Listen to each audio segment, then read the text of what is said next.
But we just got to be tougher, and we got to get to playing to a certain standard because the team is better than this, and we will be better.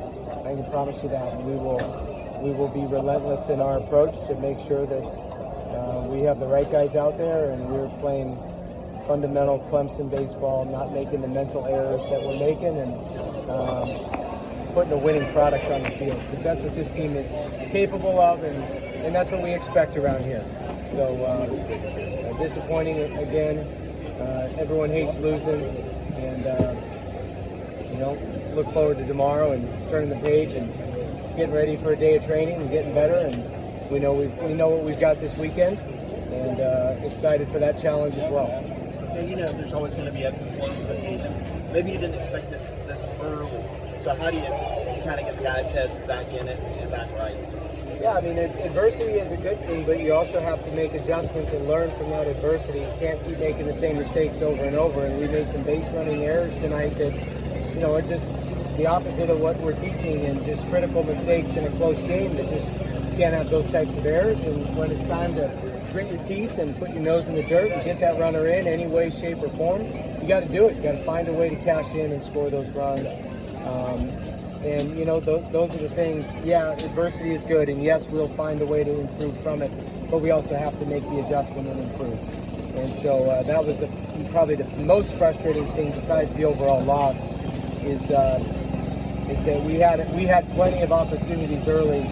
I thought really to come out and score a lot of runs early, which changes the entire momentum of the game and the way the game goes. If we can establish a lead and capture a wide margin early, and we kept it close, and they're a good team, and they do what good teams do when you let them stay close, and they end up finding their opportunities to score, take the lead, and stay alive. As far as the pitching staff, where are you at as far as I feel good about certain guys in certain roles, or is that some kind of a process right now? I think it's very much a process. I think it would be inaccurate for us as a staff to say that everything is solidified.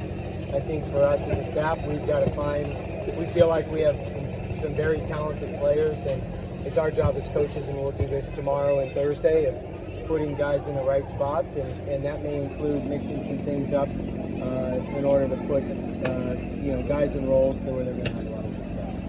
With Tristan only getting the one inning, are you looking at him possibly moving into the rotation this weekend? Absolutely. What did you see from him in his one inning tonight, I guess, early on this year? What did you see from him? Well, he's a good pitcher, and we didn't want to start the season with him in the rotation.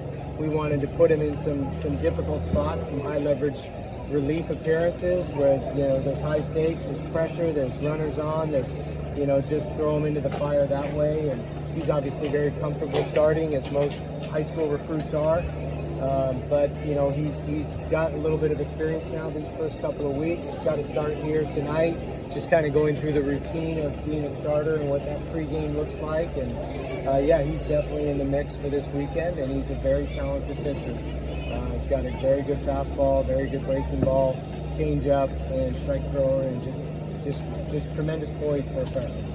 Excited to get back into this rivalry. You've had a taste of it before, but are you excited to kind of get back into the series of it? Absolutely. This is the best college baseball rivalry in college baseball, and that's a privilege to get to say you're able to compete in that and be a part of that.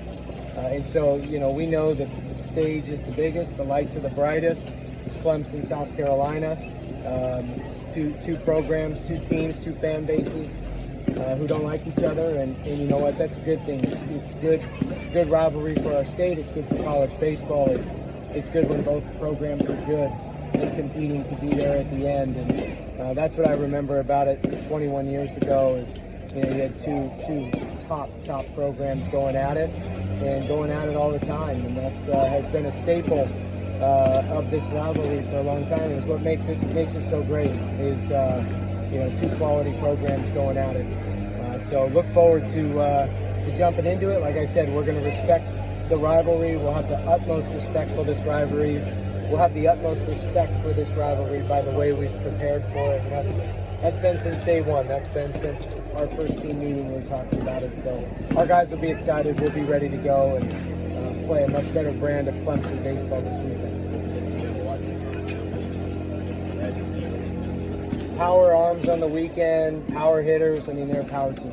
You know, they've got guys with big arms that throw mid to upper 90s. They've got power hitting throughout their lineup. They've taken care of business with every team that they've played. There's something to be said for that. You know, whether they blow teams out or win 1-0, they've been able to do a good job. So looks like a complete team. They're good on all sides, and we'll definitely have our work cut out for us. It's going to be a big challenge, but we'll be up for it. Eric, what else to change to maybe improve in some of the situational hitting? Situational hitting is, you got to know that you're going to get a mix of pitches, and sometimes we get in trouble when we take some good pitches early in the count. Some of our best scoring has been when our guys have worked early, they've gotten pitches that they can drive that runner in or move that runner over. They don't wait around, they don't get to 2 strikes. And even if they do get to 2 strikes, I mean, we've been much better with 2 strikes. I think everybody who watches our offense sees that our guys do a pretty good job competing and battling with 2 strikes. And when you do have 2 strikes, you just got to move the baseball. You just got to find a way to battle, put the barrel on it, and do a good job for the team. 2-strike ABs, we've talked about those being team ABs. And you just got to will yourself to put the barrel on the ball and find a way to score that run. About the pitching staff, still trying to figure these out. How about position-wise players?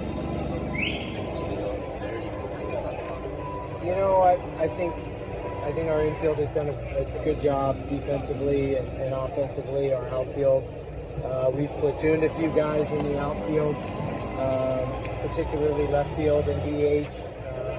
Cooper and JJ have pretty much split time at catcher. So I think we'll continue with that, and we'll continue to look for that, that right combination. Now that Will Taylor has, inserted himself into this lineup and he's healthy, and looking forward to getting Corbett back as well, and so I think we'll have the right combination. But I think you might see that DH slot shift a little bit, and left field spot could rotate a little bit, just depending on who's in there. But I feel good about our position players. Our guys, they've done a good job. We've just come up short with some execution opportunities and with some critical base running mental errors that have cost us in a few games. I like the aggressiveness. We just need to clean up a few things, not run into some careless outs on the bases. Do you expect to have Tyler this weekend available? Tyler Corbett? I hope so. Yeah, I hope so. Thank you, guys. Yeah. We'll have Will Taylor here.